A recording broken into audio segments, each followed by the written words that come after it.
তো বন্ধুরা, আগের দিন তোমরা দেখেছো যে আমি সার্ভিসিংয়ে গেছিলাম। আমার ফার্স্ট সার্ভিসিং কমপ্লিট হয়ে গেছিলো। তো সার্ভিসিং করানোর পরে তো আগে বলে দিই আমার গাড়িতে কী কী সমস্যা এসেছিলো ফার্স্ট সার্ভিসিং আগে। তো আগে তো ফার্স্ট অফ অল কথা, তো আমার পেছনে যে ডিশ আছে, ডিশ দিয়ে আর হচ্ছে তোমার এবিএস এইখানে ফার্স্টে আওয়াজ হচ্ছিলো। তো ব্রেক মারলে পরে ক্যাচ ক্যাচ ক্যাচ ক্যাচ করে শব্দ হচ্ছিলো।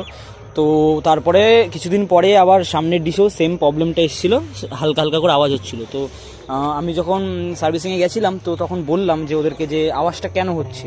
তো ওরা ফার্স্টে বলেছিল যে হয়তো ধুলোবালি জমার জন্য হতে পারে।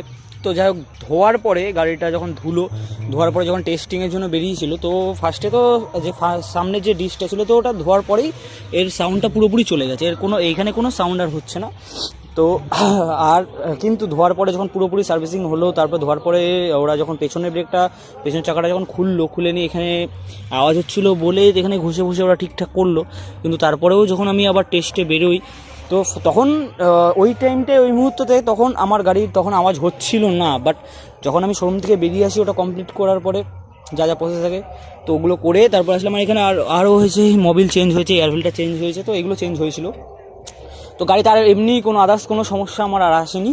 আরেকটা সমস্যা, বা অনেকে ভাবতে পারো যে অনেক সমস্যা নাকি এটা যে তেলের কাটার এখানে যেমন হচ্ছে তেল, গাড়ি যদি এরকমভাবে দাঁড়িয়ে থাকে, এই যে এরকমভাবে যদি থাকে, তো তখন এখানে আপনার গাড়িতে তেল শো করে না। তো এখন দেখুন এখানে এরকম শো করছে। তো এটাকে যখন খাড়া করে দেবো না, তো কিছু সেকেন্ড হোল্ড করলে পরে গাড়ির হচ্ছে তোমার ফিউলটা দেখায়। তো এটা সেন্সারের জন্য হয়, তো ওটা কোনো ম্যাটার না। তো যাই হোক, যেটা বলছি, যখন গাড়িটা বের করে আমি যখন আসছি বাড়িতে, তো তখন আবার যখন ব্রেক করছি না, তখন আবার এই জায়গাটায় ক্যাচ ক্যাচ করে শব্দ হচ্ছে। মানে হচ্ছে না হচ্ছে, যে সিঙ্গেল থাকি বা ডবল থাকি আওয়াজ হচ্ছে, হালকা ডিশ গরম হচ্ছে, হালকা, ওটা কোনো ব্যাপার না। বাট আওয়াজটা কিন্তু কমেনি, ঠিক আছে। আমি পরবর্তীতে শোরুমে ফোন করে জানালাম যে এরকম ব্যাপার কেন হচ্ছে গাড়িতে। তো ওরা বললো যে এটা অনেক কারণে হতে পারে।